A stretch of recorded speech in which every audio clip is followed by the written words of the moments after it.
It took me 3 days to make this dress. That means it would take me 129 days to fill those orders that you promised for Monday.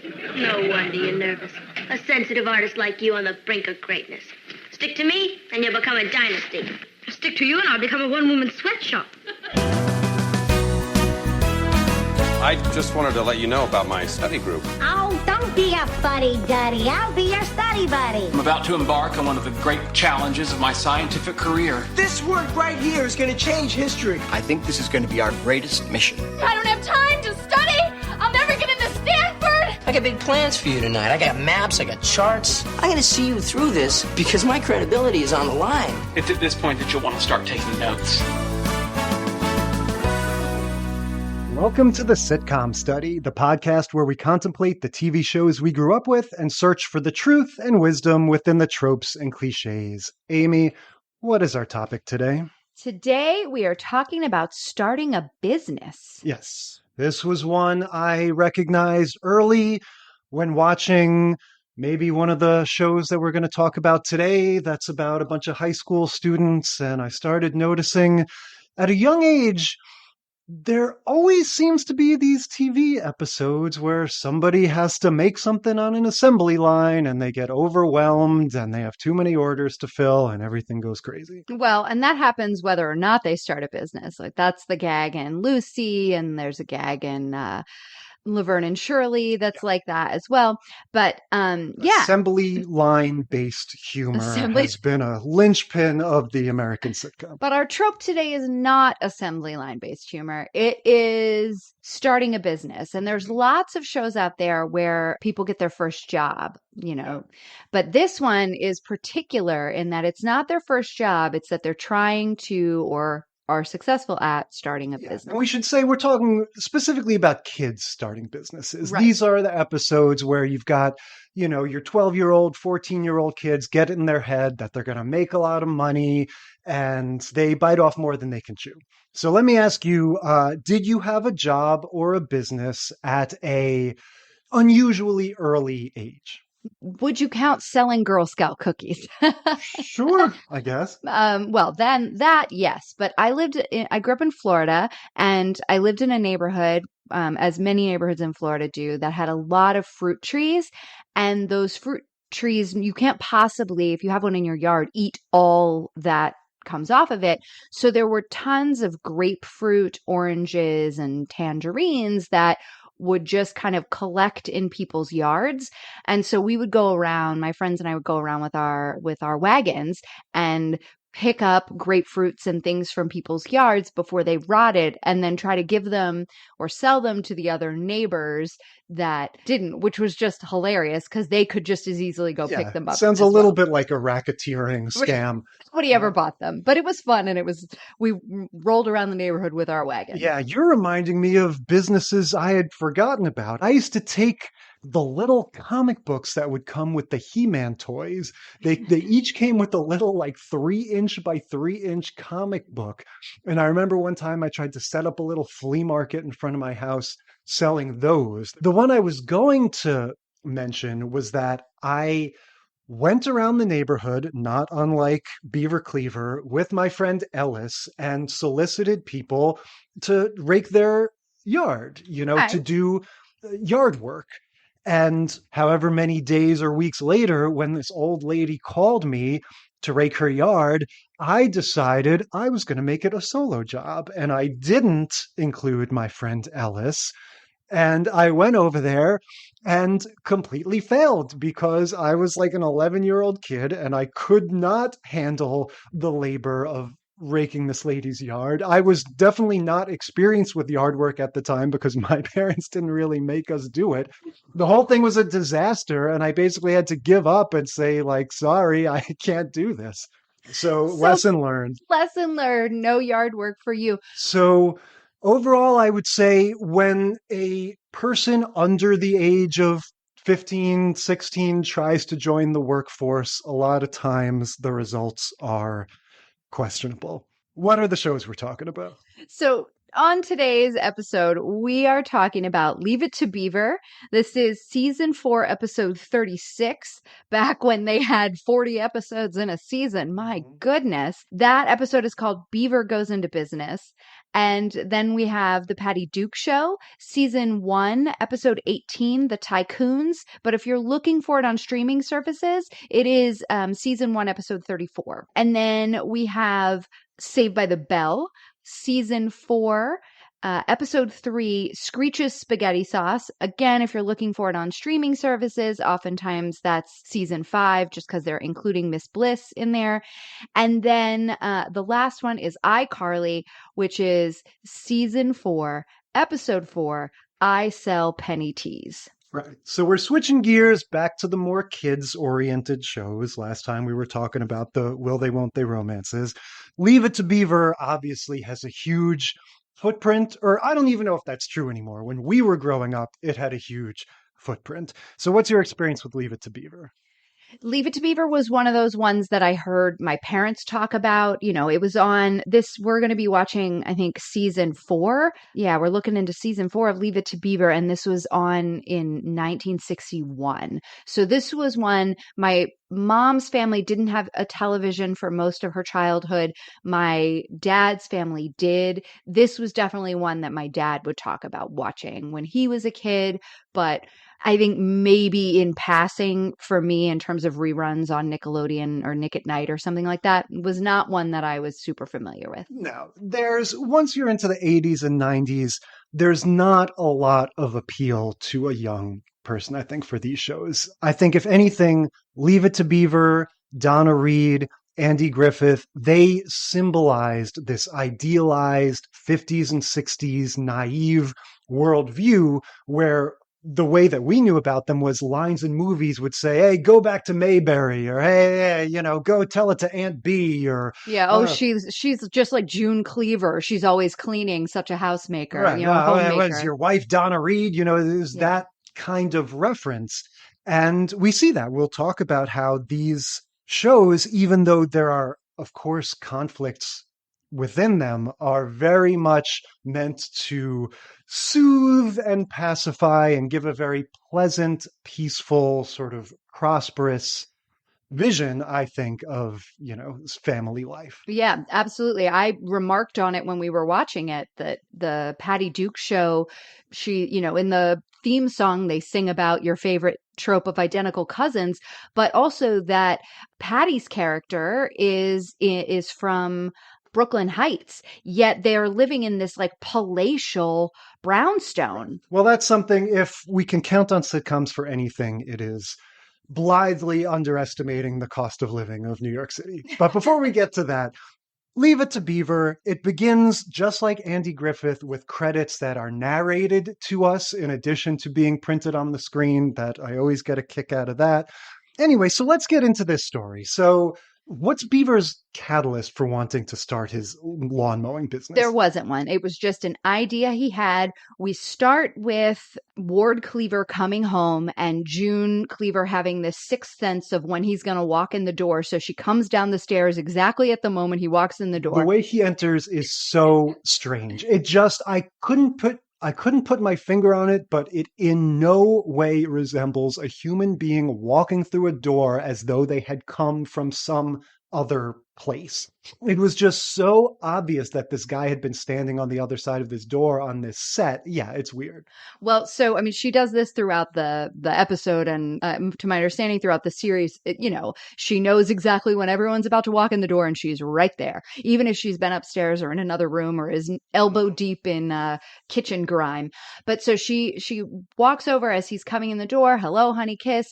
Beaver has something he wants to talk to you about. And they have this whole little exchange about how Beaver's left his jacket outside. We get this physical thing where they're like turning the jacket that's inside out, right side out. And then when we go upstairs, or no, it's the next day, Wally is getting ready to leave and he is doing the same thing with his jacket. His jacket has been left inside out. So I thought that was a funny bit of business that happened twice. But yeah, they're having this whole conversation about Beaver not leaving, he left his jacket hanging on a bush. Well, I guess he's got us there because we always get onto him for leaving it on the ground. And then the parents are having this little exchange. And so, well, I guess he's got us there, so we can't complain. He's gonna say that. Hilarious. We're all rolling on the floor laughing. You told me not to put it on the floor, Dad, so I put it on a bush. Well, and that the parents are anticipating that's what they're going to hear rather than just having like the comedy. Beaver always gets you on the technicalities. That's right. So then Ward goes upstairs. June Cleaver doesn't know what Beaver wants to talk to Ward about. She just says that he said it's important. So he goes upstairs, and before the dad walks in the door, we have Wally and Beaver, the two brothers, sitting in their room talking, and Beaver's like pumping Wally for information, like, okay, how should I approach this? Do you think he'll be in a good mood? Do you think it was a good day? Like, he's really nervous about asking his dad this thing, and we still don't know what it is. And then we see, he wants to start this business, and he needs to borrow his dad's tools, which has been a no-no. Right. So, yeah, he's not even obsessed with the financial aspect of it the way that the characters in the later shows are going to be. He just thinks it'll be fun to start a job and start cutting lawns, as they like to say in this show. Mowing was not really the term du jour. Well, I mean, they were using one of those old push mowers, so they truly were cutting lawns. He's doing basically like I did as a kid. He's going around the neighborhood soliciting business. And he's got a friend, just like you did, his friend Gilbert. He's got Gilbert. Now, I did make a note. I love how these two dress. I remarked in the Brady Bunch, I wasn't into the gigantic collars and everything. I love these early 60s jackets they have and the dark denim pants. I just thought these two kids looked sharp as hell. But anyway, they look like mini yous because that is how you dress now. That is, I wish I had jackets like this. I wish I could in the pull closet upstairs. I don't know. Anyway, they go around, and the next big story beat is that Eddie, right, Wally's friend, the older brother's friend, shows up. Who the hell is this guy? He shows up to the house and starts ratting out Beaver. He doesn't know what the hell he's talking about. He doesn't know what the situation is. He goes, hey, listen, Mrs. Cleaver, I don't want to tell tales out of school, but your kid's walking around the neighborhood with lawn mowing equipment, so he's probably up to no good. And she's like, oh no, don't worry, he's just starting a business. Well, and he has this little glint in his eye, so I'm sure we've seen in other episodes. Again, I don't really know the show, but this kid's a bad influence, and they laugh about that as the time goes on. They're like, don't listen to Eddie, he never has anything to say. He's usually giving you the business, as they say multiple times, which I guess in 1961, giving you the business meant trolling you, because that's what he's doing. He sucks. And he has the nerve to say to Wally, I hear your creepy brother's out cutting lawns. He's the creep. He'll also talk about the dressing. He's got this weird ass sweater on the whole time. He does. It's a double collar sweater. It's got like a V-neck, but then underneath the V-neck is the knit in a different direction and then another collar. Yes. It's very strange. It was a bizarre choice, and every single other character is dressed amazingly. The dad's cardigan looks cool. Exactly. I think it's a choice on purpose. The other choice that's made is the minute he gets upstairs into Wally and Beaver's room, he starts looking in the mirror and like wiping his finger on his teeth because they're going to go walk by some girl's house because the girls are having a meeting. Like, he's established, even if he hasn't been established before as being a creep, he's established as a creep right away. He's a Kimmy Gibbler. He's a annoying sort of, like you said, a bad influence friend. And his bright idea is to put in a fake call to call little Beaver and Wilbur, whatever the hell his name is, and say, we've got a job for you across town, to make them go across town for no reason. He's like, maybe we'll get lucky and they'll get yelled at. Yeah, he's trying to mess with them. That's what he wants to do. Maybe he doesn't have a little brother, so he's trying to take out all of his mischievousness on Wally's little brother. But no, he's not nice. But then, Wally's like, nah, let's not. He doesn't tell his friend that he thinks he's a dick, but he just kind of redirects him. So then the next thing we see, Beaver and Gilbert are out on the street, and they're walking from house to house, and they're not really having any success. So So they come upon, a couple different houses and then it's a no. And then they go up to this other house and this kind of, gruff looking man walks out in his undershirt only. And he's like, what do you want? And the kids are like, my friend has something to say.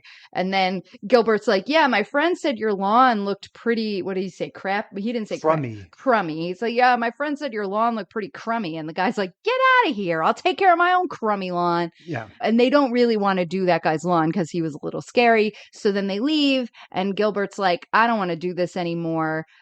People aren't nice. I'm tired of getting yelled at. Let's be done. So they start heading home and they come upon Wally and Eddie tricks them and is like, oh, well, when I was your age, I used to stand at the grocery store and wait for people to go inside. And then I'd dust off their car. And when they came back, I'd hold my hand out and be like, oh, I cleaned your car. He's telling them the squeegee guy business model, right? He's saying like the people that come accost you when you're stopped at traffic in your car and wipe down your windshield without you asking for it and then want money. Yeah, he's telling him do that. Yeah, he's saying do that and that he did it and he used to get 50 cents all the time. So the kids believe him, Beaver and Gilbert believe him, and off they go to find some nice house where they can trim the grass and wait for somebody to come home. And that's the whole next bit, right? We see them working and they're sweating and they're working so hard and they do the, oh, I did my half of the lawn. Now it's your turn. And we get a shot of the lawn and the lines on the lawn are all wavy and it doesn't look good. And then a guy pulls up in his car, parks in front and he's like, what are you kids doing? And they're like, we did your lawn, mister. Can we have some money? And he looks over and he sees the lawn with all the wavy lines. He's like, I pay a professional gardener to do this. You've messed it up. Get out of here. Yeah, he says, I'm not going to pay you. You're lucky I don't sue you. Now, one thing I wanted to note with all these outdoor scenes, it always strikes me as odd in these older shows. When we're watching the show, it takes place in the house, the living room, or whatever, and all of a sudden they're just walking outside in what is obviously a real neighborhood. And we're still hearing the laughter and everything. And I'm always like, what is this? How did they do this? And well, they definitely have dubbed the voices back over because it doesn't, you can tell it doesn't exactly match up, but, and the sound is different. Yeah. A lot of times they have that weird, ADR looped dialogue in those scenes. But, maybe it's a case by case thing, but we looked into it this time and it turned out that, Leave It to Beaver is shot single camera like a movie. And in order to get the organic laugh track, they would play the edited footage for the secretaries and other people around the office to record their laughter. And so it's interesting to me that I think that was much more common in these old days. And then the process got streamlined and they figured out, what are we doing? Why don't we just shoot everything on the set, get it all knocked out in this one day? And we're not going to traipse around the neighborhood setting up cameras as though we're shooting a feature film. But so it's interesting that these old timey shows in some ways are more cinematic and they get out in the world more than the shows we grew up with. Yeah, for sure. And I mean, it's nice. It looks nice. You got natural light. There's sunlight and, it's still black and white days. So having good light makes all the difference in terms of what we're seeing and the reason the clothes pop and all of that, even though they're on grayscale. Yeah. So they run on home after this man yells at them and Gilbert's like, he was already done. And he's like, I'm not doing this anymore. I'm out. They're home and we're back in the house and we see just this fabulous scene of June Cleaver. She's got the rubber gloves on that are like perfectly fitted for her and she's cleaning the stovetop and it is sparkling and, in the perfect dress and pearls, which are her signature. And so we have this whole little scene there. And I honestly don't even remember what the dialogue in that scene was because I was just so enraptured with the cleaning that she was doing. Yeah. Again, it's establishing this aspirational world where this is what we want our lives to be. And even the problems that they have are like problems that you would aspire to have. Right. Your kid starts a lawn mowing business and he doesn't really know what he's doing. You know, what a life that would be if that's the worst thing that happens to you that day. And yeah, talking about the domestic situation and everything. Yeah, I was comparing this in my mind to that Married with Children episode, which begins with the hilarious scenario of the kids starving because the mom couldn't be bothered to have food in the house. You know, we're a long way away from that mindset of let's have fun with how bad it can get with a family. You know, that's not the mindset here. Yeah, absolutely. And I think something like Married with Children and Roseanne and some of those other ones are really an answer to that. It's more about let's put a real family or where we can get comedy out of the reality and also have, get comedy out of like, hey, well, at least I'm not as bad as them, Exactly. And real conflict and real stakes. I would say All in the Family is maybe a turning point for that. But yeah, what happens in the story is that, or so he thinks, Beaver finally gets a legit customer when he eventually goes to this woman's house. So she explains, my husband's away, so I haven't been able to mow the lawn. Go at it. Right. So this is another day. I think they had a conversation at the dinner table and Beaver was like, well, I guess we're done with that. We can't really trust the grownups and Eddie gave me the business. So I think we're done. Gilbert doesn't want to do it anymore. And they kind of prop him up and they're like, don't lose faith. Like, get out there, try again. Don't go, don't listen to Eddie. You should never listen to Eddie. Go on and knock on doors and get your payment situation settled prior to. Do it the right way. And so he says, okay, I'll give it another try. And he goes out. Gilbert has said no. He's gone out by himself and he goes to this woman's house and he gets a yes. And they settle on $5. And so he goes to get Gilbert and Gilbert it's this great scene where he's like eating this peanut butter and jelly sandwich and drinking a glass of milk. And he can't say 2 words without taking a drink, saying 2 more words, taking a bite, and saying 2 more words. Like he's just stuffing his face.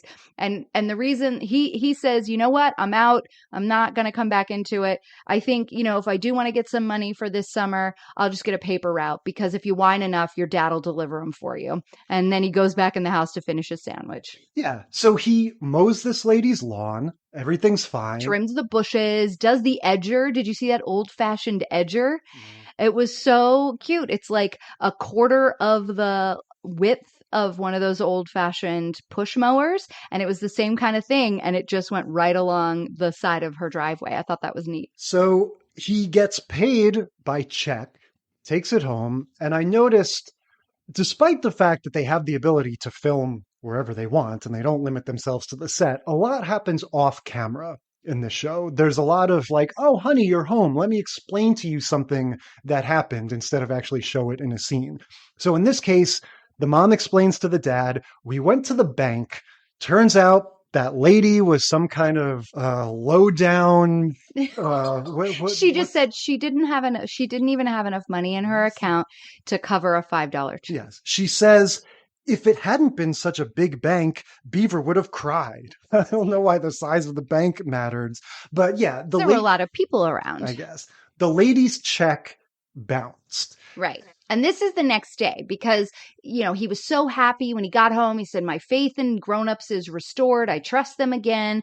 This is so great. And the mom is like, oh, Beaver, I'll pick you up from school tomorrow and we'll go to the bank to cash it. And then that night, Ward comes home and we get, once again, magically, she knows when he's walking in the door, meets him at the door, and like you said, fills him in on all of what has happened. Yeah. And so Beaver is heartbroken. He's like, burn in hell, lady, for writing me a bad check. No one is concerned about the fact that this woman apparently doesn't have any money. Like that's not a concern for anyone. The dad goes, well, maybe there's a rational explanation. Maybe a deposit didn't clear in time, he said, for the $5 lawn mowing check. Like that means that this person is having serious problems in their life. Right, which is what June Cleaver was saying when he came in. But because Beaver has lost all faith in all grown-ups, Ward is like, let's just give her one more chance. Yeah. Like, maybe she wasn't trying to rip you off. And what we don't know, because again, it's all handled off screen, and Ward comes back in with a $5 bill saying that the woman took care of it and that she was so embarrassed. She had switched banks. She wrote him a check from her old checkbook. Right. She's so apologetic, but we don't get any of that actually happening. It could be that Ward just gave him the $5. I hadn't considered that. You're absolutely right. I took it at face value that they just did that in this show all the time. They just said, oh, I talked to your teacher and she said blah, blah, blah.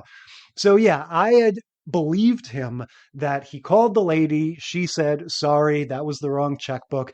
Personally came by to hand him a $5 bill, but didn't bother to pop into Beaver and say, sorry for the bad check. Thanks for mowing my lawn. But yeah, I would say, unlike the others, this isn't so much about Beaver having gotten in over his head. It's more that he gets to restore his faith in adults. He gets to restore his faith in grown-ups, and that's something that's very important to Ward and June to help him restore. And yeah, I think maybe in the not kid land of this TV show, maybe this is a woman who's divorced or a woman whose husband has left her. And, June Cleaver is now going over to make friends and bring this woman, crockery or whatever, because she's in a hard place for, her hubby, like Mad Men style, has left her for his secretary or something. Sounds like a backdoor pilot scenario. This was their empty nests situation. I have the whole alternate universe of Leave It to Beaver. All right. Are we ready to move on to Patty Duke? The Patty Duke Show, Season 1, Episode 18, The Tycoons. But if you're looking for it on streaming, it's still Season 1 later on in the season. Right. So let's address this up front. We're not going to get bogged down in this. If you listen to our Doppelgangers episodes, you know that I am of the firm belief that the premise of this show is bunk. There is no such thing as identical cousins. Identical twins happen when an embryo We're getting a biology lesson here today, folks. Splits into two separate zygotes in the course of a single pregnancy, resulting in two babies that are genetically identical. Yes, but you can have very close lookalikes in fraternal twins. Now, to your point, when we talked about this the first time, and I expressed my opinion that identical cousins do not exist, you said, well, what if two brothers married two sisters? What if twins married twins? Identical twin brothers married identical twin sisters. Right. So in preparation for this rant, I looked up identical cousins to see what would come up. And sure enough, there was an article in the New York Daily News, or the New York Post, I believe. Both very reputable sources. Right. Which was about exactly like what you described. There is something called quaternal twins, which happen in that scenario, which did in fact take place, where identical twins married identical twins, had babies in the same time frame, and produced babies that looked very, very similar and were in fact considered to have the same genetic makeup. Right. If they were to do DNA tests on these children, it would come out that they were both brothers and cousins. Right.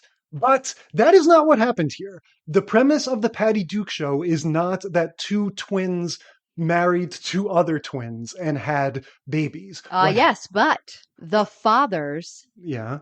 are twins. The fathers of the two. Okay. Played by the same actor that plays the dad.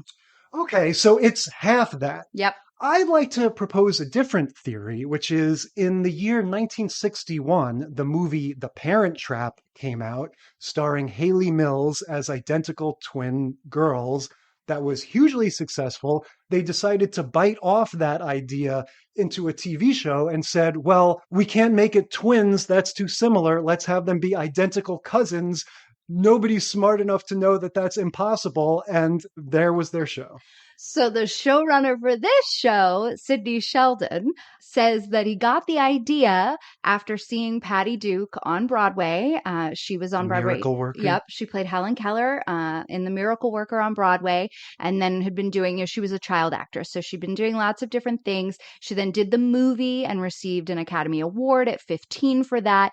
And he started being interested in her for a show. And as he got to know her, noted that there were two very distinct sides of her personality. At this point, she was 20 years away from being diagnosed with bipolar disorder. But he noted this when she was 15, and that is how he came up with the idea for the show. And you're probably right. It had some connection with we know how to do the split screen stuff now. Wouldn't that be cool? The premise of the Patty Duke show, if you don't know about it, two identical cousins, right? Kathy's been most everywhere from Zanzibar to Berkeley Square. Patty's only seen the sights a girl can see from Brooklyn Heights. Iconic theme song. It's all about using all those split screen techniques and the body doubles and whatnot to give you a pretty standard 60s sitcom with the gimmick that the two main characters are played by the same actress. Right. And she does a wonderful job acting with nobody or acting with the double who isn't reacting in any way because you can only see the back of their head. So the difference between the two is Patty's hair is flipped out and Kathy's hair is flipped under. So that's how you can tell the difference if you're not kind of tracking the two of them. That's the visual difference. And of course, Kathy speaks with the continental hoity-toity accent. Almost, yeah. And she's got a little something. I wouldn't even say it's an accent. It's a lilt. It's a little... She has a lilt, and she also has this more like soft tone. Definitely. I would say performance-wise, no notes. She does a great job distinguishing the two characters. Yes. On the other hand, I would say this is a bad idea for a show, in my opinion. It's just too distracting. I think the split screen stuff works fine, but I would guess she would probably tell you, of course, that was not the most natural way to act. Just like anyone, if you're doing a movie or a show with a puppet or an animal or something, just those gimmicks get in the way. But that part was fine. It's the body double stuff. It's spending so much of these scenes looking at the back of somebody's head when you know that they would never, ever film a scene like that. It's just, and I've noticed as we watch these old shows, that's something that's changed in general. In older TV, they're not as good at avoiding shooting people from the back. And it's very conspicuous to me when you see something in the Brady Bunch or whatever, and you're like, oh, if that were made now, they would block that differently and we wouldn't be looking at Greg's butt for 10 seconds. But in this one, it's just super weird to be looking at a scene of 4 or 5 characters talking, and I'm looking directly at the back of this girl's head. Well, and I was noticing how well the body double was at hiding her face, right? Like there were multiple times, like when they're in the office of the famous designer that they're trying to, convince to be a part of their business. And they stand up to leave and they have to turn around to leave. They stand up and Patty, who has been doing most of the talking, comes like kind of towards the camera, sort of catty corner. And Kathy stands up and then shakes, like continues to look straight, forward, but with her back to us, and shakes the guy's hand. And then as she goes to turn, her body starts to turn, her head doesn't, and the scene cuts away. I mean, way to go. And there were multiple times like that where I'm like, the only way that you would know, since it's the back of your head, you don't have eyes in the back of your head, is just that you have to keep your eyes glued on the person whose face is facing the camera, because then you know that you're not going to see like a cheek or something that might give it away. Man, what a great acting job to have to refine your ability to never be seen by the camera. But great practice. What you find so impressive, and I agree it is impressive on the part of the actress, was distracting to me. It was constantly taking me out of it for those same reasons, sort of going, oh, wow, I guess she had to do that in order to avoid being seen, to the point where, not the first scene, because the first scene is the two of them in the bedroom doing the split screen technique. So that was fine. And I paid attention to that just fine.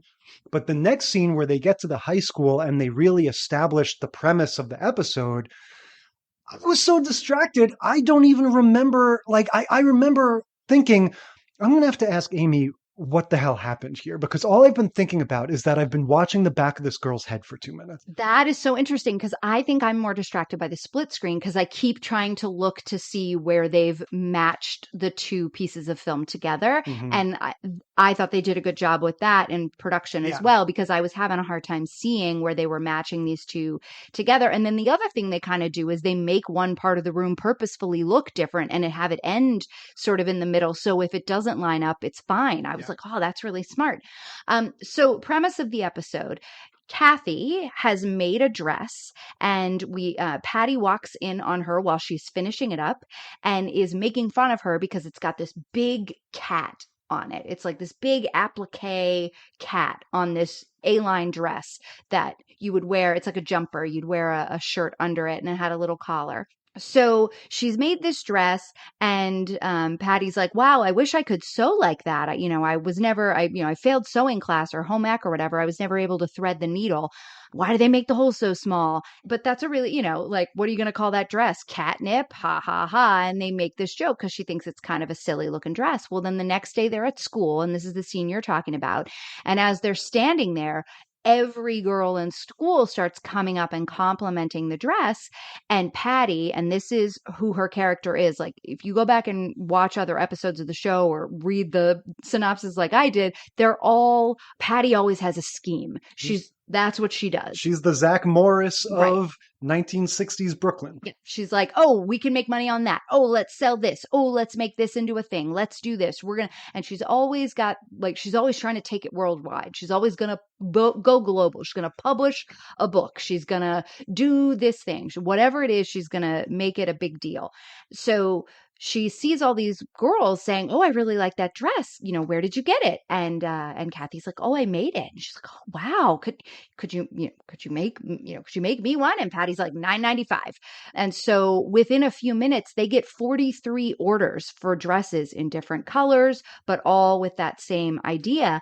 And she has said, yep, we'll get them to you by Monday. We can get them to you by Monday. And they go home and Kathy's like, it took me 3 days to make that dress. There's no way I can make 43 of them by Monday. It's going to take me 100 and something days to make that many. So then Patty's like, it's okay. We'll start a business and we'll get all the material we need and we'll figure it all out.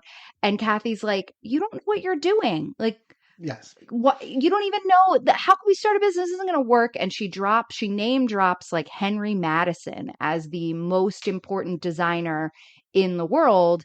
And so Patty's like, well, okay, we'll go see him. Yeah. And this is an interesting contrast because it's something I think about all the time now. When you listen to successful people talk about their entrepreneurial past, a lot of times they'll say things like, we didn't know what we didn't know, and Patty has that spirit of like, oh, there's a designer guy who has all the connections. Let's call him, let's just keep pushing ahead until something stops us. And I think I used to have that spirit. And now I'm more like Kathy, where it's like, oh, start a business. I don't know. There's people who spend their whole lives doing that. How am I supposed to get up to speed? So it's interesting how they represent those two sides of the coin. But yeah, they call this fashion tycoon or whatever. They do live in New York City, so they have, at least geographically, they have access to muckety mucks like this. And it's very funny. They show us this businessman before they show up, getting the call from his secretary saying, oh, somebody's on their way. They say that they have a important, financial opportunity for you or something. Right. The Worldwide Dress Company has called and they have an exciting business opportunity for you.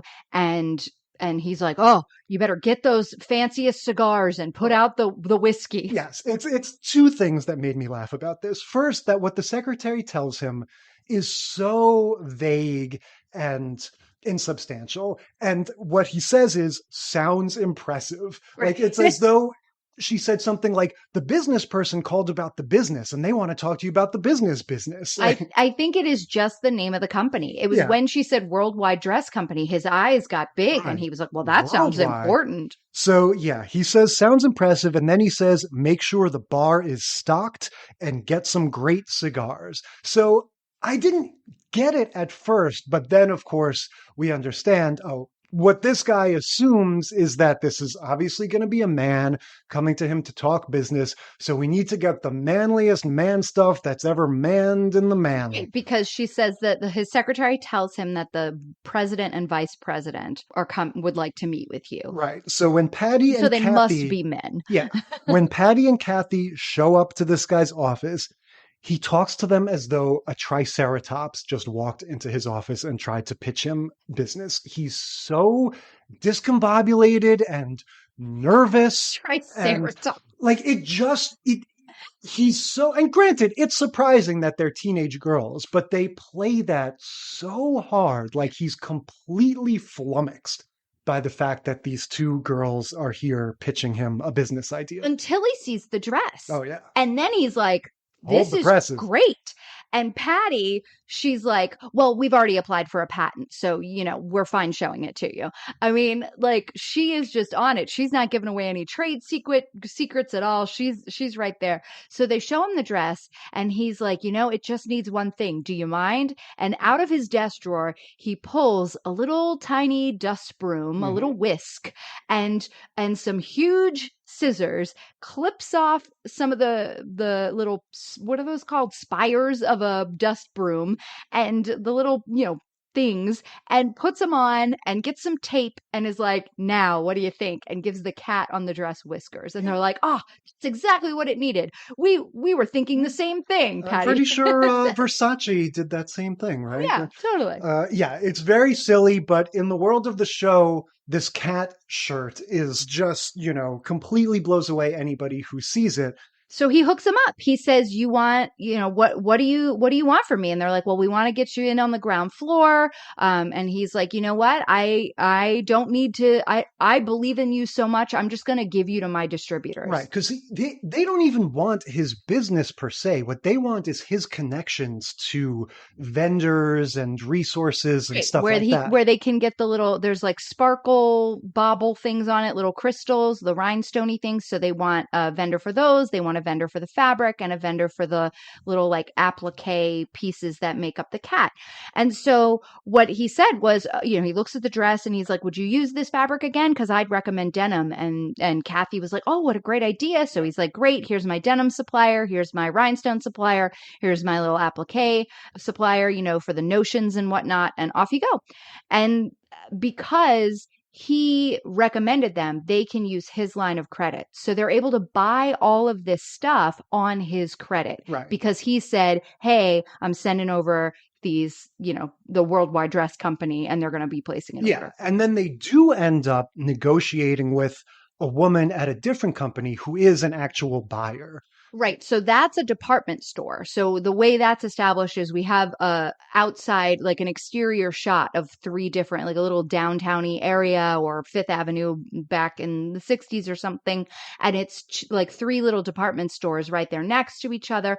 And then we see inside, Patty and Kathy are in the office with this woman. They're trying to get some orders. She says she'll take one. And they're like, oh man, we thought you would take more. And she's like, okay, we'll take 2 gross on consignment. Right. And as they're walking out, they're like, wait, did she say 2 gross? And then Kathy quickly does the math and is like, that's 288 dresses. So this is where Patty's lack of experience is coming back to haunt her, because they don't understand that when she says 1, she means 1 gross, not just 1 product.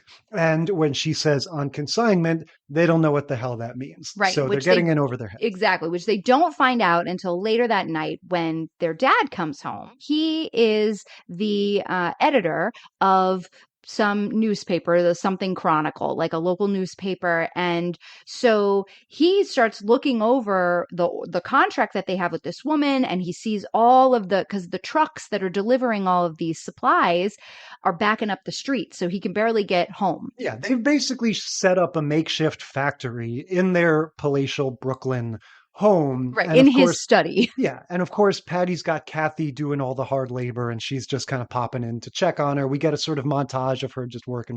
Right. But then when they get this huge order and they said that they would, Patty, not realizing that it wasn't 2 dresses, but 288 dresses, said that she'd get it to them by Friday, they have to hire people. So they have 12 seamstresses there. They rented sewing machines.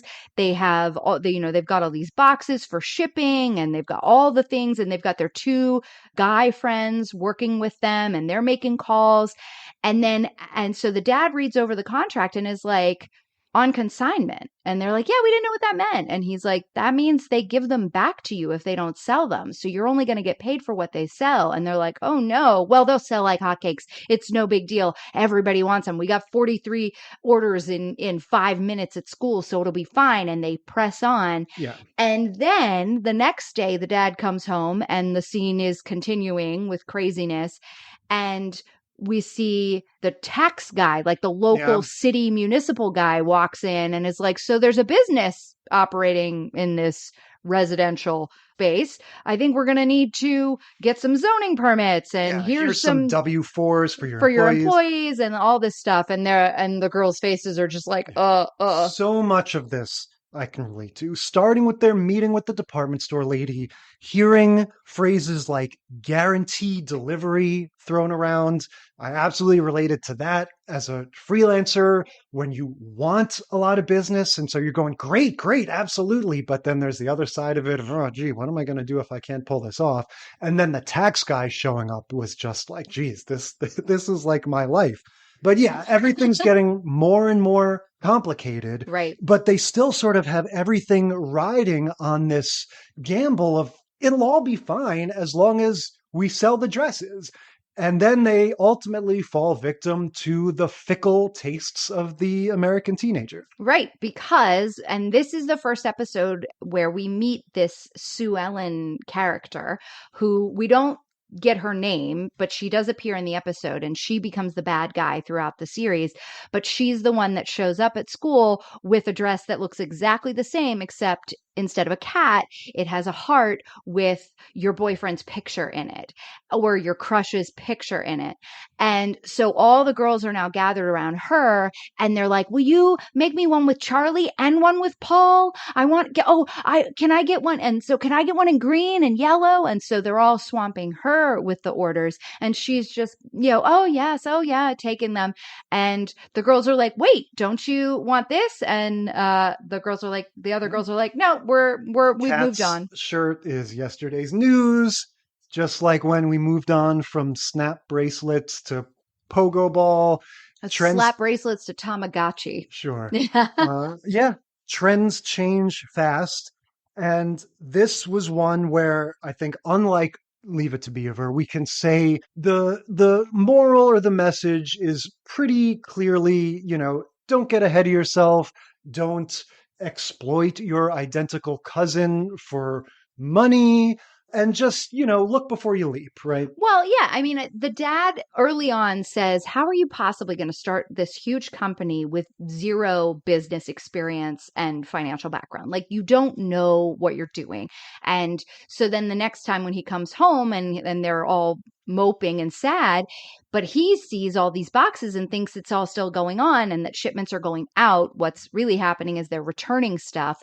He's like, well, for a minute there, I thought you were going to pull it off, but don't get too down on yourself. Look at all you managed to do with zero experience. Like, don't lose that spark because eventually you'll get that experience. And this was a good learning experience for your first go. Yeah, exactly. And it turns out that the guy who gave them all of, access to his distributors was more than happy to say, oh, you used my credit, so I'll just take this nice denim for myself because I was going to use it anyway. So that's fine. So it all worked out. They didn't end up owing a ton of money. When they crunched the numbers to see what they had actually made, I think they had something like 25 or 26 dresses left over. And each of those were lost profit. So it was like something over $150 that was lost profit. But then the dad was like, hey, I'll say half of that and you guys can take half of that and pay me back $2 a week over the course of, mow the some course lawns, of time or whatever. figure something Exactly. out. Mow some lawns. And then they all decide to go out for ice cream. Yeah, and I'll say again, this show has that same character of just very positive, prosperous, safe. The consequences of their foibles are manageable. The mistakes are appropriate mistakes for a young person to make. And everything is there to sort of reaffirm, yeah, we wish this was what our lives are like. It's nice to escape to this world of Patty and Kathy. And Patty, man, she's a hustler. Like, she gets it done. Like, that's the kind of person you want fighting for you. Yeah, not necessarily the kind of person you want employing you. No, but sure. You don't want her in charge, but man, you want her to be your go-getter. All right, shall we move on to Saved by the Bell? Saved by the Bell. This is season 4, episode 3, Screech's Spaghetti Sauce. Screech's Spaghetti Sauce. Now, this is our second time talking about Saved by the Bell on the podcast, but I feel like the first one we did, the one about Screech's house party, this one is much more quintessential. I think this takes place much more in the school. We definitely got a Zach scheme in that one too, but I feel like this is one of your straight up down the middle vintage classic Saved by the Bell episodes. I have to say, I was a little disappointed with myself. There was a time when I could identify which episode of Saved by the Bell it is by just that first establishing shot of the hallway or whatever it was. In a second, I could go, oh, that's the one where Screech has to pose as an alien to fool the tabloid reporter. I could just tell. It was just so ingrained in my brain on a subconscious level. You've got Saved by the Bell autism. Yeah, exactly. And now, by contrast, we had this thing on for 5 minutes and I'm going, is this even the right episode? I don't know. Because it starts with a story about the school TV station. Right. So they're all taking a communications class that Mr. Belding is teaching. And the project for the year is they have to put on a local cable access TV show. And so that's what they do. And then within, 30 seconds, the show is up and running and everybody has parts and they're ready to go. But what you were saying about this being more of like a standard kind of quintessential Saved by the Bell episode, as opposed to the other one we watched, is kind of interesting because I was noticing the parallels in the beats. We've got to con one of our fellow classmates who's not a regular person in the cast, a guest star, who happens in this case to be Punky Brewster, Soleil Moon Frye. So we've got to con her out of some money because she's a bad guy. And we've got some sort of scheme where we want to make money or we need to get money. That's happening. Oh, and then we end up with like Screech having a girlfriend. All of these things happen in both of the episodes. Yeah, it's true. Certainly a scheme is at the center of 90% of all Saved by the Bell episodes. But yeah, the way we get there, it's interesting because there's already been a Saved by the Bell episode all about their radio station, and they discover the school radio station, and each one of them has their own idea of a different show to do. So this first act of the story is reminiscent of that. And we get Jessie doing the hard-hitting journalism thing where we say, oh, she's going to do an interview with Mr. Belding, and then she grills him about, there's $500 missing from the petty cash, and we saw you ride in a BMW or whatever. Yes, because BMWs cost $500. Yeah, no, I noticed that too. Even in the 90s, I don't think that was going to get you there. But yeah, the story begins as everybody's got a job to do in this TV station thing. But all of that is sort of to set up. It turns out that Screech has this amazing spaghetti recipe. Spaghetti sauce recipe. Right. So that's his grandmother's. So they've got Zach and Lisa are the anchors of this Wake Up LA morning show, cable access morning show they're putting on. And like you said, Jessie's the hard hitting investigative reporter.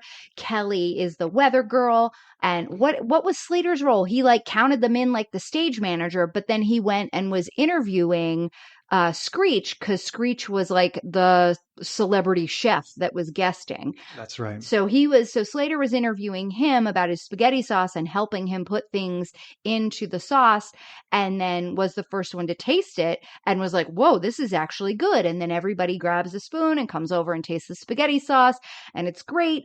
And then Zach is like, oh, I have a brilliant idea. Yeah, so Zach gets dollar signs in his eyes, just like Patty did when she learned that Kathy was this amazing seamstress. We should also say that on the periphery of all this is this new character, Robin, like you said, played by Salil Moon Fry. She has another friend that she hangs out with. Now, I understand this show is set in the Palisades in California. Maybe it's a different scene out there.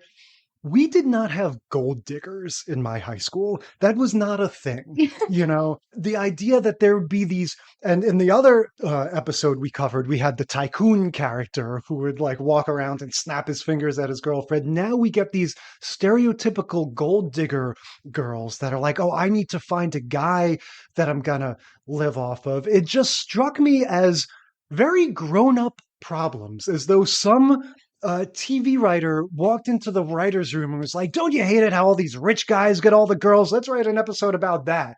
And someone's like, I don't know. The show's about kids. I don't think that's really a thing for them. And he's like, no, just do it. Well, so her character's name is Robin, Punky, right? Punky's name is Robin. Which is a joke, I think, on Robin Leach, because there was also a Lifestyles of the Rich and Famous sketch on another Saved by the Bell episode with Robin Screech, Screech doing his Robin Leach impression. Yeah. So I think that's calling that back. Well, so there, without any, intro at all, like right after the credit sequence and the theme song, Zach walks into this classroom and we get Soleil Moon Frye standing there, and he clocks her as being an attractive girl, and he walks right up to her and he's like, hey, you want to go out on a date sometime? And she's like, well, what kind of car do you drive? Yeah. And he says a 1966 red Mustang convertible, which he bought in a previous episode, or like in the previous season.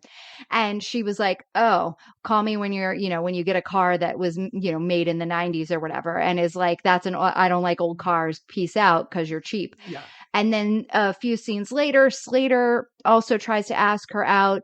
And she's like, well, where will we go? And he's like, oh, I figured we'd just go get burgers at the Max. And she's like, I am not interested in you unless you're taking me to a 5-star restaurant. Again, burn in hell unless you are a millionaire fellow high school student. So yeah, that's going to play into how this all plays out. They decide, let's start a business around Screech's spaghetti sauce. Right, because everybody wanted, after they saw it on the show, everyone's like, where can we get it? How can we get some? So they decide to bottle it. They go to the chemistry department and they get a bunch of flasks, and then they come back and they've got a whole assembly line set up. They've got corks. They've got labels that Lisa she's like, I've printed 1,000, and Screech has made a vat of spaghetti sauce. So they're ready to go. And then, of course, the assembly line comedy. Yeah, ensues. You mentioned I Love Lucy before. I think this is an obvious, homage is being generous. I think some schmuck walked into the writer's room and said, hey, you guys remember that I Love Lucy with the assembly line? Let's do something like that. It's just all of these unforced errors. It's Screech letting the vials fall off of the assembly line for no reason. It's just this slapstick physical comedy that doesn't really make sense, or just doesn't have that believability that good physical comedy has. Screech can't get to a rag fast enough. That nobody's turning off the assembly line. The things keep falling and falling and falling. There was a moment where he picked up one of the flasks and put it back on the assembly line, and it shattered because it's made out of candy glass. But whatever, that was an oops. And so then they're just and then he hits the thing to make the assembly line go slower, and it goes twice as fast. Right. And so this causes a little bit of a Mandela effect type thing for me, because you remember that scene and you go, okay, so this is going to be another one where they got too many orders and they couldn't keep up with it. But that's actually not the story here. That slapstick stuff just kind of happens. And we sort of accept like, well, we move on one way or another. They got the spaghetti sauce. Yeah, just like the earlier scene where they're doing the Wake Up LA, we get a vignette with each character. Like we get to get Kelly Kapowski in a bathing suit and soaking wet. So it's funny you say vignette because I was thinking when watching this, yeah, they really... Saved by the Bell is almost a sketch show as much as it is a sitcom. Like they're always trying to come up with ways to get them in a funny outfit or get them to do a certain thing. So yeah, in the case of this first act with the television station, it gives us a chance to, oh, what if Jesse was, hard-hitting reporter? And what if these two were like TV anchors? And then at the end, we're going to get a whole excuse to get them in disguise. We'll talk about that when we get to it. But what we get in this middle part is a TV commercial where they all get to be Italian, and Jesse gets to be the Italian matriarch with enormous breasts. And it's a fun sort of Saved by the Bell skit. Yeah, she's wearing this sort of like rotund kind of thing on her hips and butt and in her boob area as well. And then Zach comes in and he's got things stuffed so to make it look like he's got a big gut that he's kind of holding up. And everybody's talking in these really bad Italian accents. And worst of all is Slater, who comes in at the end, and he's supposed to be the son. And his Italian accent sounds Hispanic. Like it's just all of them are just bad. Yeah. But then it ends on Screech, who's like, the recipe's a secret, but the sauce he says, the sauce you can have, the secret, she's a mine. She's a mine. That's exactly his catchphrase. Yeah. It's Uncle Screech to the rescue because Jesse is the Italian matriarch, can't cook. That's the joke of the commercial. Right. And yeah, I think that commercial sort of bridges us narratively from the debacle that was their assembly line to the amazing success that is their business. Right. And so we have a moment where Zach and Slater and a couple of the other ones are in the hallway talking about what a success the business is going to be. And Punky Brewster, Robin, overhears and is like, I know who I'm going after now. And then swoops in on Screech and is like, so are you going to take me out, big boy? Yeah. And there they go. So we get another specific subgenre of Saved by the Bell episode, which is Screech as high status, right? These rare times when it happened when Kelly got together with Screech in an episode because he helps her study.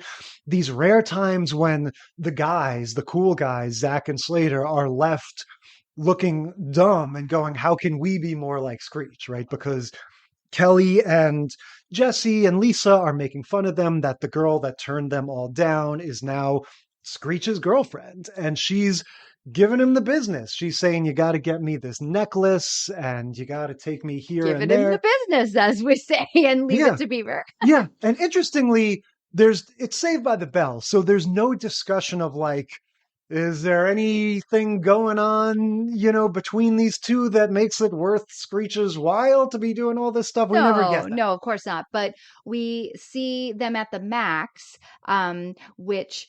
Yeah, she doesn't want to go to the Max. So when Kelly comes over to take their order, she orders off the menu and says, well, they have lobster thermidor next door. So go and get it for me. Here's $40 and gives her the money to go. And Screech is like, yeah, I'll have lobster thermometer too. That I thought was a genuine, and if you get even one of these in the Saved by the Bell episode, you're lucky. Like a genuine, clever, funny laugh. What I'm as ignorant as Screech about this. What is the thing she orders? Lobster thermidor. Thermidor. Yeah. Yeah. And he goes, I'll have the lobster thermometer too. I think that's very funny. But yeah, she has such disdain that she's like, you, Kelly, the waitress, you have to go next door to get my food for me. So obviously, Screech and her, they're alienating themselves from everybody. They're like, Zach, you have to talk to Screech. He can't see that his girlfriend is this, money grubbing, materialistic horror show that doesn't really like him. Right, because Kelly sees Screech give Robin this very fancy watch. And she's like, oh, Pookie. but you didn't give me the necklace that goes with it. I just have to have the necklace that goes with it. And that's when Kelly goes over. But what we've skipped over is another classic Saved by the Bell moment that happens in all of these episodes where they contrive a reason to get the girls all in the same, like variations of the same costume and do a dance, a song, or a cheer. Yes. And in this case, it's a Mamma Mia, go get Screech's spaghetti sauce cheer. Yes, I wrote the girls perform a promotional cheer at the Max. Yeah, that's part of the ascension of this business to its, success. And so, yeah, all the pieces are in place and they do great. Even Mr. Belding, the principal, likes their stuff. He makes some comment about how his wife can't get enough of the spaghetti sauce, and everything is going fine. Their downfall, like I said, is not that they got too big for their britches with what the order they were trying to fill or anything. It's that they get served a cease and desist letter by a lawyer from the Betty Crocker Company who shows up, the Betsy Crocker Company, who shows up in their high school hallway. Right. No visitors pass visible. This man would be arrested on sight. He walks up to them in their high school hallway and says, "I'm from Betsy Crocker." Yes. Zach says, "Oh, well, then you can talk to me. I'm his business manager. And if you think we're going to sell you this recipe for nothing, you're mistaken." And he says, "Oh, no, we don't want to buy anything from you. We want to sue you. Stop using our recipe." And when he asks Screech about it, Screech goes, "Oh, of course it's from Betsy Crocker. That's why it's good. My grandmother couldn't cook." Now, I don't think companies who publish recipes in a book can sue if you use the recipe. Yes. I was wondering about that. What is the intellectual property situation regarding recipes? Because you're right. When Rachel Ray publishes a book, that copyrighted material, it's not the actual recipes. It's all of her editorializing and personality and stuff. Exactly. And just because you follow a recipe doesn't mean it's going to be as good as Gordon Ramsay makes it or whatever. Right. And so I think, I think that this is a contrivance for the show. I don't think that this is something that can actually happen. I think we may have somehow discovered a plot hole in an episode of Saved by the Bell. What? So they agreed to stop making the sauce. That's fine. But now they need to get money. Why? Just to recoup everything that they spent? Well, so there's two things that happen. They've been using the school's paper and ink to print the labels. They've been using the school cafeteria to buy the produce. They've been using the school kitchen. They've been taking all of the flasks from the chem department. So they've been using all of these school materials, and Belding has this crazy bill for $1,500 in these school supplies, all these materials. And he's like, "What the heck is this?" And then realizes it once he takes a flask of the spaghetti sauce home, realizes, "Oh my gosh, these kids, I'm going to get that Zach Morris." And he comes and he slams the bill down and he says, "You need to repay all of this $1,500. Meanwhile, Screech has been told that his girlfriend is, money grubbing and doesn't believe it, but then overhears her talking to her friend Chloe about how he's going to buy her this and buy her that. And he thinks I like him. Isn't that gross? And we get a classic Screech, sad face, double sad face, drooping down and sad walking. Body. Yeah, sad body, like slumping off down the hallway after he overhears this. So he agrees to Zach's secondary scheme. This is where we get the con, to convince Robin to buy the business. Yes. And fork over all this money. And then that's the money they're going to use to pay Belding. Robin doesn't know that their business is worthless because it's based upon a stolen Betsy Crocker recipe. So they're going to do what is always the first resort in the world of Saved by the Bell, a disguise, right? They're going to have Zach put on a trench coat and a black hat and a weird mustache and pretend to be a German baron of some kind who comes to the to the max and basically gets in a bidding war with her, says, I want to buy your recipe or your company for $1,000. And she's like, Screech, don't sell it to him. I'll give you $1,200 and so on. Right. And then all the other cast of characters are there and they just are bidding against each other to drive up the bid, which is silly. And then she's finally like, 2,000. And they're all like, sold. And so she opens up her checkbook and she says, oh, I only have $1,800 in my checking account, as high schoolers normally do. Right. And then she says, oh, but wait, take your watch back, take your necklace back. That'll cover the difference. Yep. Here's the check, gives it to him. And off she goes. And she's like, ha ha, suckers. I don't even want to date you. Ha ha ha. I'm going to be rich. Get out of here, Screech. I was never interested in you.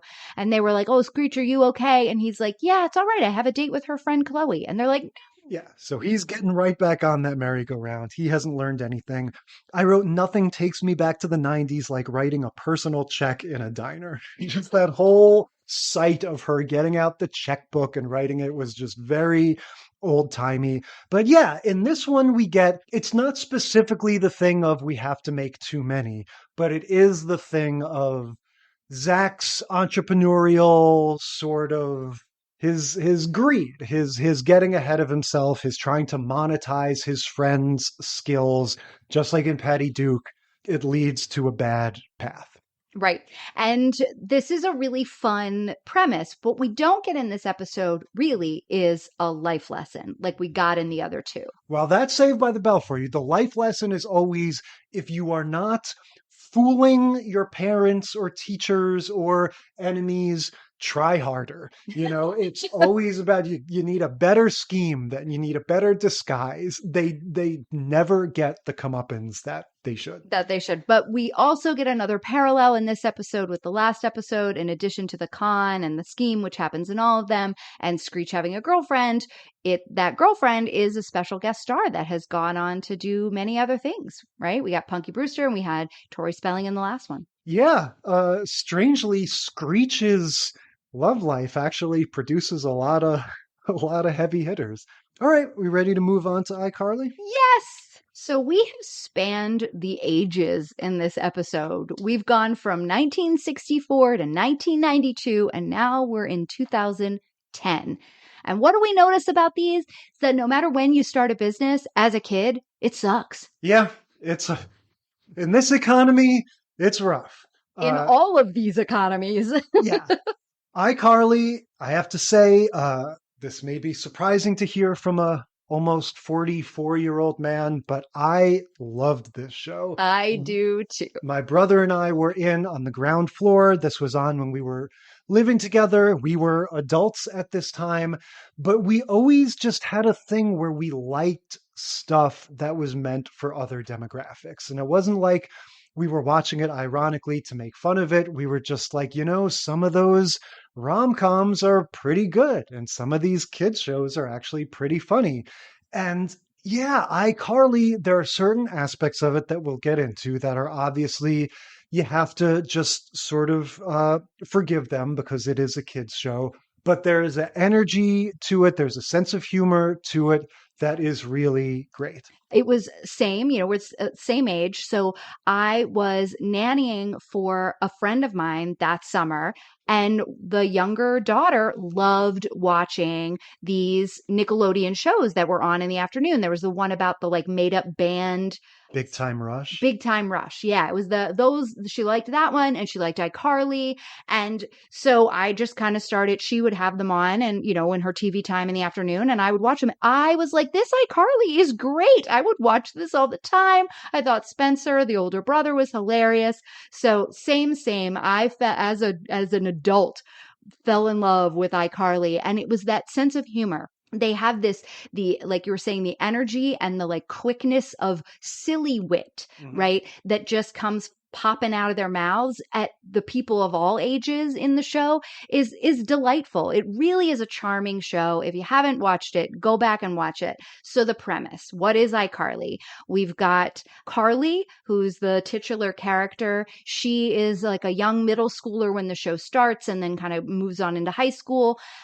Her dad is like a general he's in the military or something. And so he is often traveling, and her older brother, who is a grown-up, raises her. Yeah. And he's an artist, and they live in this really palatial penthouse loft in Seattle. And so it's all about her and her friend Sam, who's a girl, and then Freddie, who's a boy, and he lives across the hall. And they put on this little web show called iCarly. Yeah. And that's what was so appealing about it to me. The sense of humor and energy, like you said, is absolutely part of it. But the other big part of it was I had a YouTube channel. I did web series. We're sitting here in our basement recording this podcast to put out there on the internet.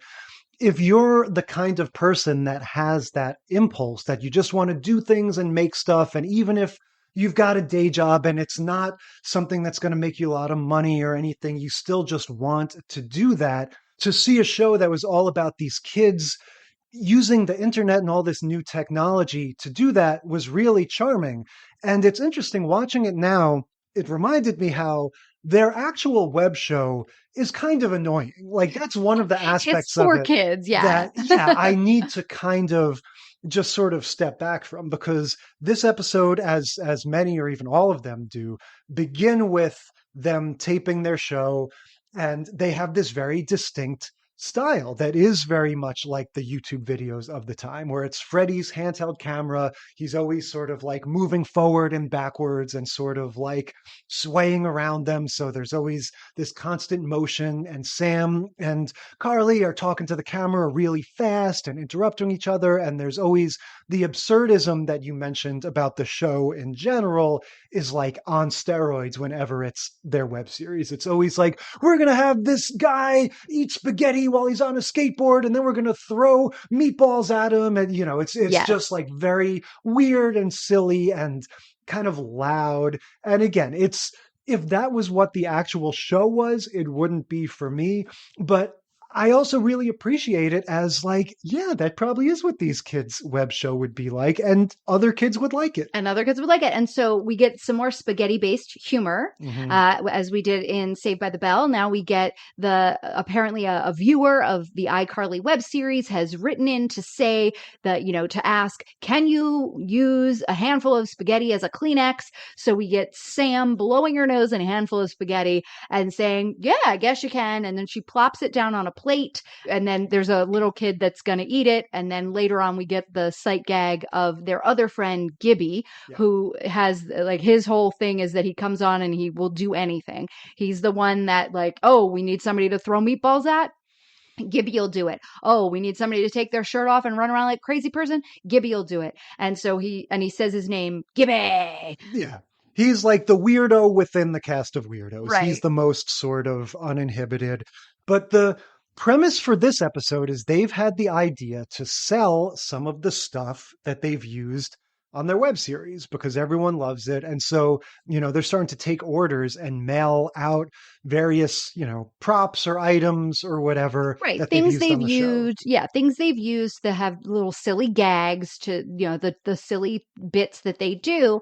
The space where they record their studio, it's getting crowded. And so they're going to say, hey, anybody want to buy this? Oh yeah, cool. Buy this. And one of the things that we've seen throughout the series is them wearing these shirts that have just random like 2-word phrases on them that don't make much sense, like obese hamster. If you remember Frank's hats from 30 Rock, similar gag, just have like weird absurdisms printed on your shirt, and they call them penny tees. Right.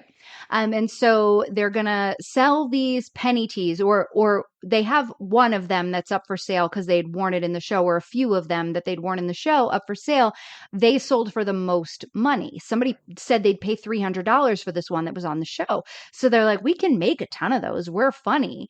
Snap to the next thing we see is Carly and Freddie having, folding some penny teas because they've started producing them. And they're like, where's Sam? Sam rolls in with a dolly full of boxes that are completely stacked with completed penny teas. So just to pause on this for a second, it's Sam's idea to monetize the penny teas in the first place, right? Freddie informs them, oh, this is our bestseller. She says, oh, we should go into business on this.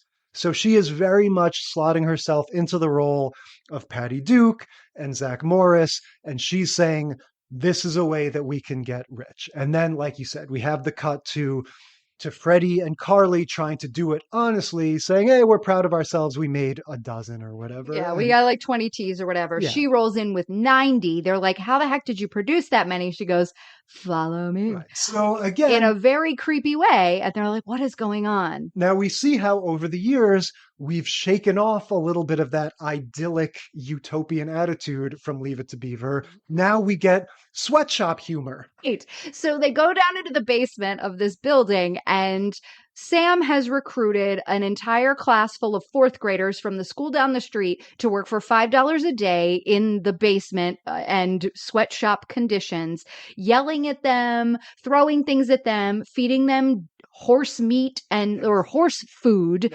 and dog food. Interestingly, some, but not all of them are British. So like some of them go full Oliver Twist. Well, there's one kid. There's a little who's boy like, who goes, may I? He goes, there's a toothbrush in me chicken salad. Yes. They have sandwiches from the garbage, and they call them dumpster sandwiches, and there's a toothbrush sticking out of one. Obviously, they're going for the absurd extremism to sort of sand the edges off of this subject, right? They don't want you to be thinking about real life child labor issues. They're saying Sam has basically gotten into a time machine and gotten some like old timey urchins to work for her. Right. And so the thing to know about Sam's character is that she's always the one that the reason they're selling these things in the first place, the reason they, not only is it crowded up there, but they were raising money for Sam's legal defense fund because she's the one, they're trying to keep her out of juvie. Yeah. Now, that's the joke about Sam, is that she's always doing something illegal or almost illegal. And they love the word juvie. I forgot to mention in Saved by the Bell how Screech says the word underwear in that episode. And I always noticed when I was a kid, he says underwear all the time. And it's because I think if you're making a show primarily for 10 or 12-year-olds, that word is funny. And it's just a way to get that giggle. And I think on iCarly, for whatever reason, they thought the word juvie was hilarious. And they always talk about it they talk about it because it's a real thing, right? But they love to say it like that. So they're always trying to, they're trying to keep Sam out of juvie or raise money for her defense because she's always getting in some sort of legal trouble.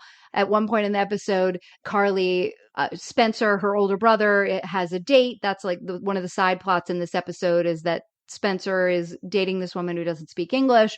And so he's running off to go have this date and not paying any attention to what they're doing. And Carly makes the joke like, okay, we're going to go shoplifting. And he doesn't pay any attention. And Sam's like, really? And she's like, no, not really.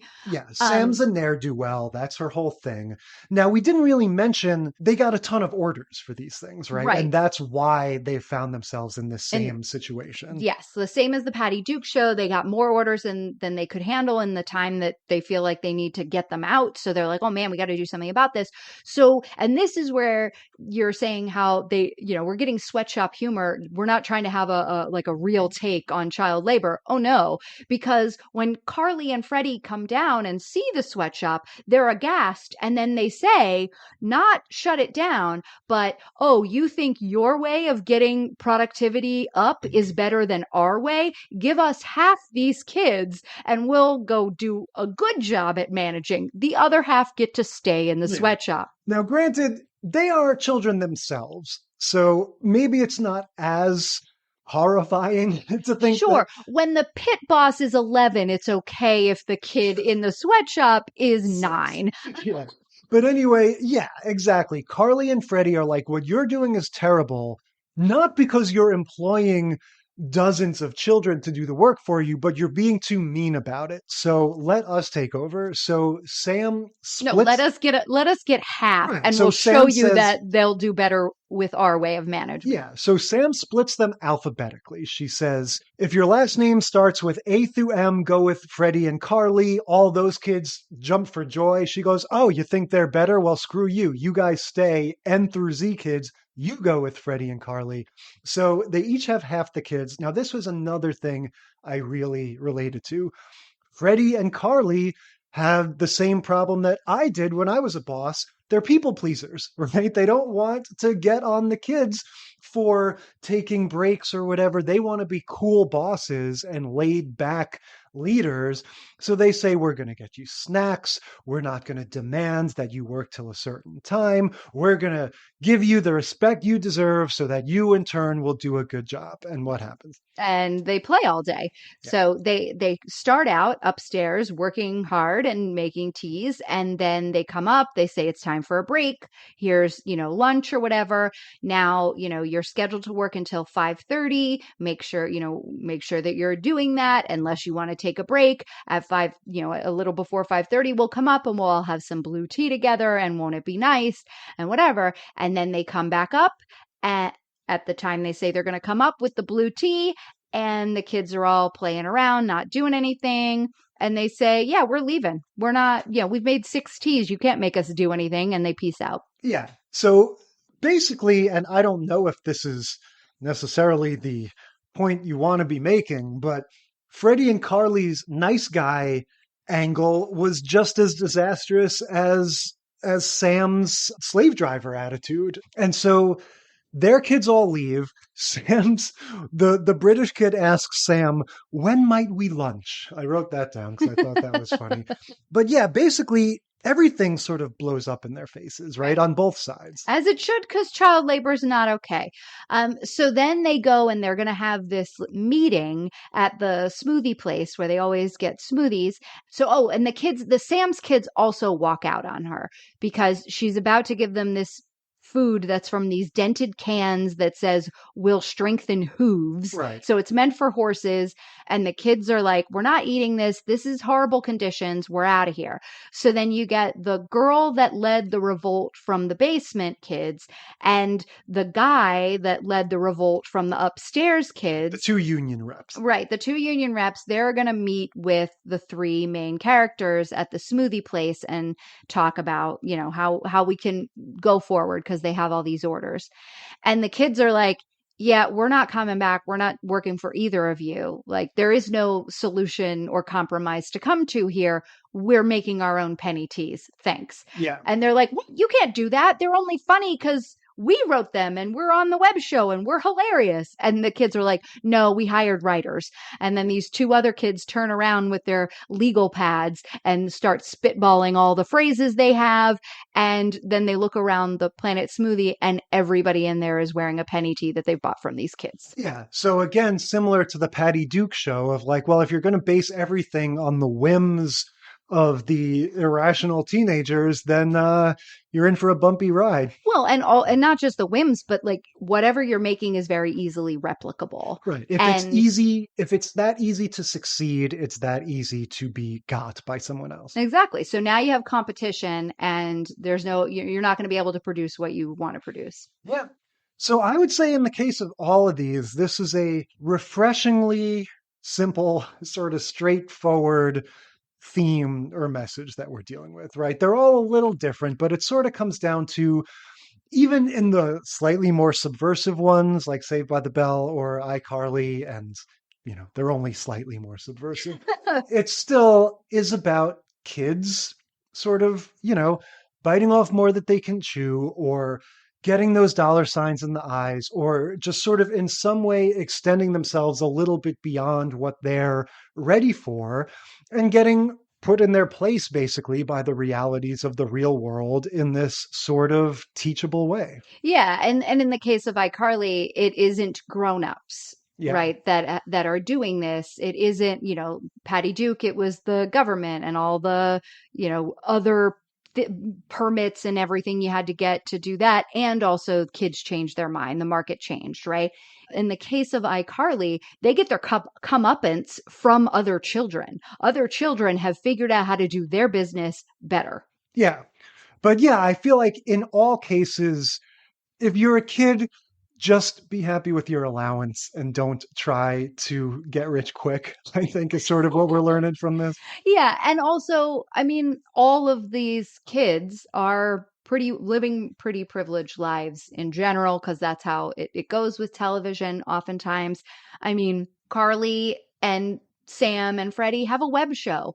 They're, if it's as popular as they say it is, it's monetized. So they don't need to sell the penny teas. Yeah. If you notice that your friend is really good at something, making spaghetti sauce or sewing dresses or whatever, you don't necessarily need to go to this is the way that we can make our fortune. In the case of Beaver, I think it's just insist on cash payments. Don't take personal checks. I don't know.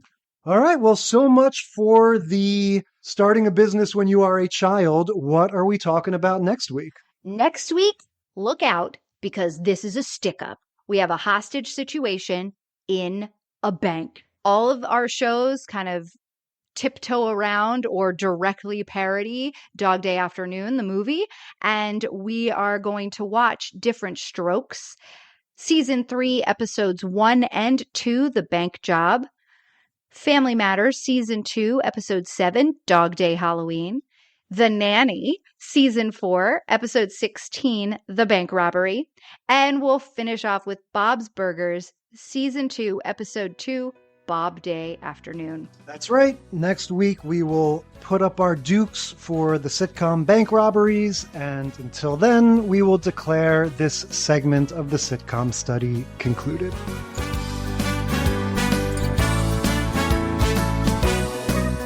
Thank you for listening to the Sitcom Study. Tell us what you think or share your own TV tropes and topic ideas by sending a self-addressed stamped email to sitcomstudypodcast@gmail.com or find us on Facebook or Instagram. And if you like the show, consider leaving a rating or review on your podcast app. It helps us boost those precious Nielsen ratings. The Sitcom Study is recorded in front of a live studio dog.